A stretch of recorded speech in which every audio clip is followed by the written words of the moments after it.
Shalom saudara, selamat pagi, salam sukacita dalam Kristus Yesus. Puji syukur kepada Tuhan, kita diperkenankan boleh berada dalam akhir pekan ini. Sabtu 13 April 2024. Saudara, mari kita siap untuk membaca dan merenungkan firman Tuhan. Pagi ini kita akan membaca Lukas pasal 22 ayat 24 sampai ayat yang ke-30. Mari kita satukan hati, berdoa, mohon hikmat Tuhan. Ya Tuhan, kami bersyukur untuk kehidupan baru, bahkan hari baru yang Tuhan sudah siapkan bagi kami.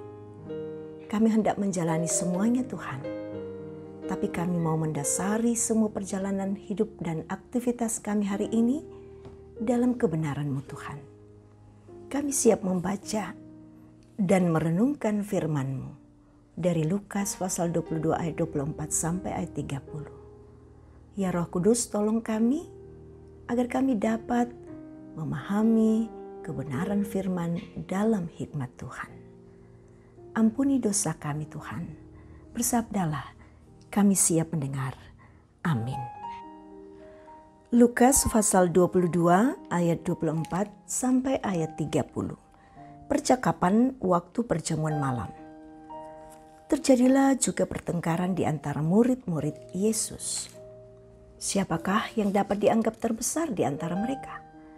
Yesus berkata kepada mereka, raja-raja bangsa-bangsa memerintah rakyat mereka dan orang-orang yang menjalankan kuasa atas mereka disebut pelindung-pelindung.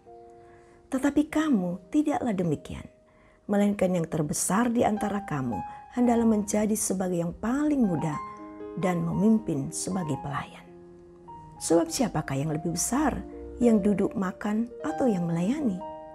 Bukankah dia yang duduk makan? Tetapi aku ada di tengah-tengah kamu sebagai pelayan. Kamulah yang tetap tinggal bersama-sama dengan aku dalam segala pencobaan yang aku alami.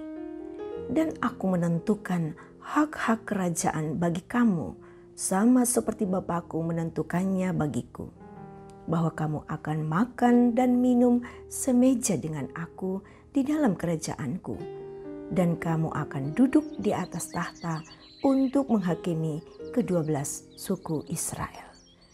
Amin. Pemimpin yang melayani, itulah tema kita saat ini. Saudara, tak dapat dipungkiri, semua orang senang dilayani. Entah dalam keluarga, di dalam gereja, termasuk lingkungan masyarakat.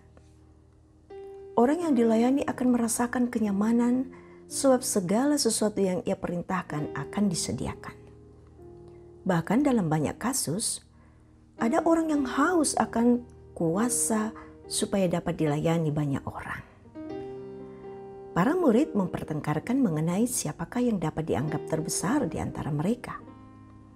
Apakah alasan dibalik pertengkaran para murid Yesus? Padahal Yesus baru saja menyampaikan bahwa dirinya yang akan diserahkan dan mengalami penderitaan. Sepertinya para murid sedang mempersiapkan siapa yang menjadi terbesar ketika Yesus sudah tiada. Ada harapan yang terbesar, itulah yang akan dilayani sebagai pemimpin. Saudara yang diberkati Tuhan, Yesus mengubah cara pandang murid dengan menekankan bahwa yang terbesar hendaklah menjadi yang paling muda dan memimpin sebagai pelayan. Seperti yang dilakukan Yesus, ia yang terbesar tetapi justru menjadi pelayan bagi mereka. Untuk alasan inilah Paulus menjadikan kepemimpinan Yesus sebagai teladan yang luar biasa, sebab Yesus ia tidak menganggap kesetaraan dengan Allah itu sebagai milik yang harus dipertahankan.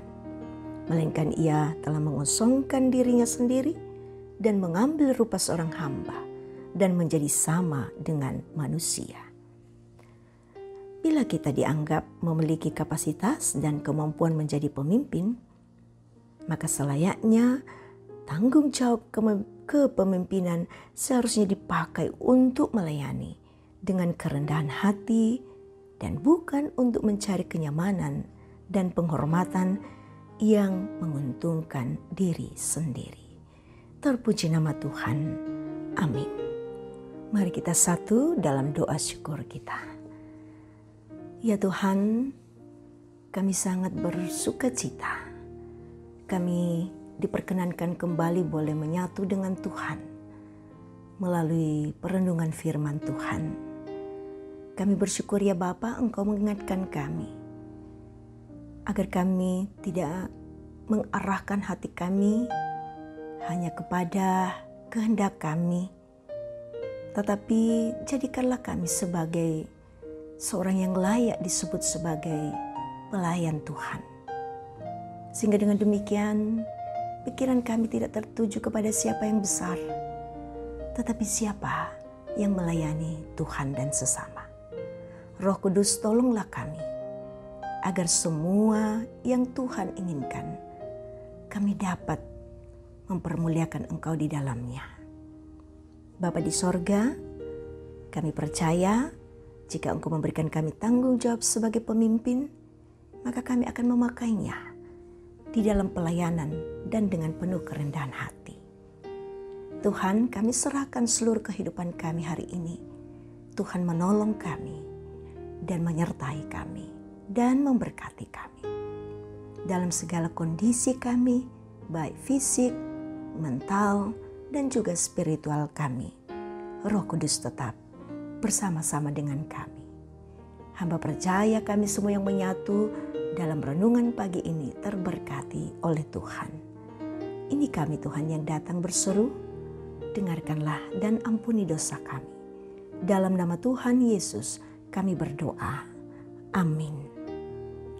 Saudara, terima berkat Tuhan. Tuhan memberkati engkau dan melindungi engkau. Tuhan menyertai engkau dengan wajah-Nya dan memberi engkau kasih karunia. Tuhan menghadapkan wajah-Nya kepadamu dan memberi engkau damai sejahtera. Amin. Demikian kebersamaan kita dalam renungan pagi.